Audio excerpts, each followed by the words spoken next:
What's going on guys, Glassman here and welcome back to another episode of Weekly Gaming News. I send out these videos every Sunday, so if you want weekly gaming news picks then do subscribe, and I also post other gaming content in between. So anyway, with that all out of the way, let's get into it.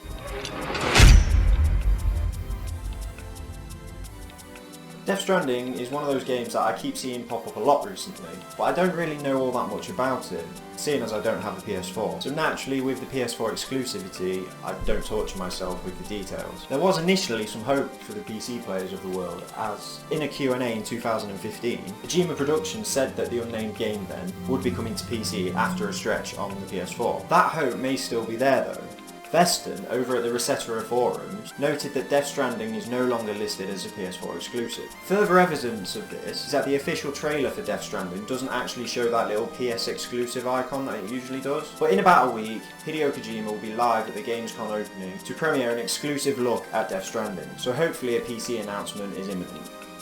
The ESA has announced that Microsoft, Nintendo and Sony will have to implement new policies relating to loot boxes within their games. The policies will include the requirement to show all loot box odds within all games on all three platforms. The chief of the ESA Council has said earlier this week that all three have committed to the policies regarding loot boxes. He went on to add that this would apply to all games and game updates that add loot box features, and that the disclosure of the rarity or probabilities for receiving certain virtual items within the game would be required to be shown. Now the ESA have a post on their website which goes into the plans a little bit more. This post states that the plans for these policies are to be implemented in 2020. The post also continues that many major publishers, including the likes of Activision Blizzard and EA, have agreed to include a similar disclosure no later by the end of 2020. The topic of loot boxes keeps coming up after it gained government attention a couple of years back with that whole Battlefront 2 fiasco. Yeah, we all remember that. But with mobile games from the Apple Play Store and Google Play Store already upholding these policies, and the ESA's move with the big three,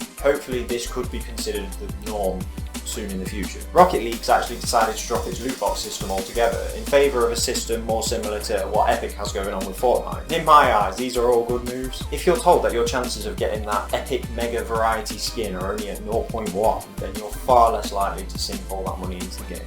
And ultimately, less people are going to be falling into that hole of continuously sinking money into the game.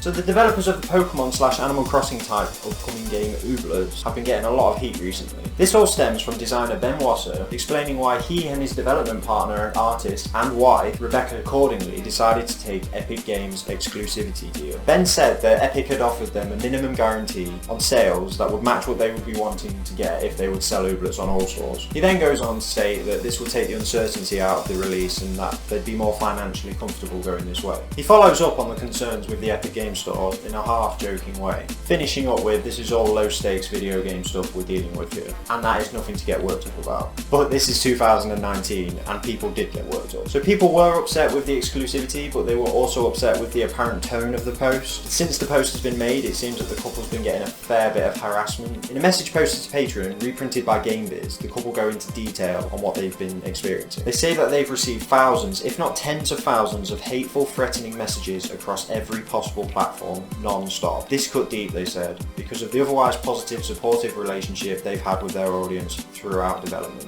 Now, I'm not going to go into the whole Epic Game Store debate here. That could be a whole video on its own. But I will say that ultimately the choice for the developer to release their game on whatever store they want is theirs. And to be honest, can you blame them? I'm sure most people in their situation would probably sell to the highest bidder. And putting all that aside anyway, the death threats and hate that the couple have been receiving is completely undeserving because of some exclusivity and a supposed tone in their statement.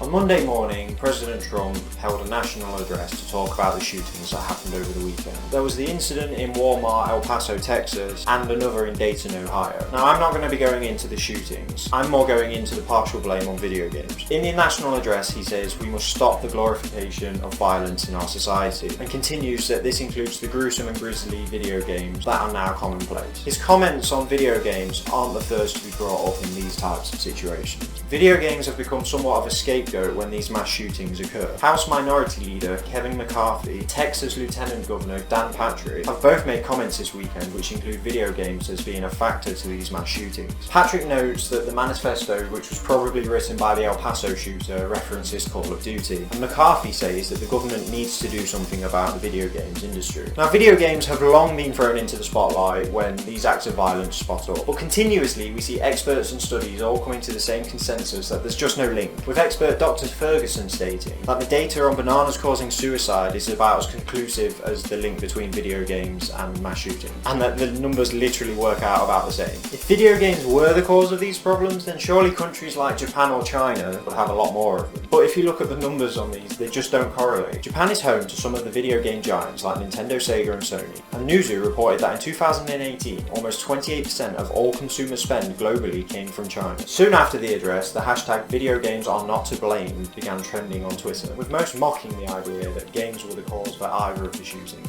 So those were my weekly gaming news picks for this week, and I hope you enjoyed it. If you want to see these news videos every week, then do subscribe, as like I said, they come out every Sunday. And between them, you'll find content such as games analysis and sometimes some funnies. Anyway, that's it for this one. I will see you in the next one. Stay glassy. Love you, bye.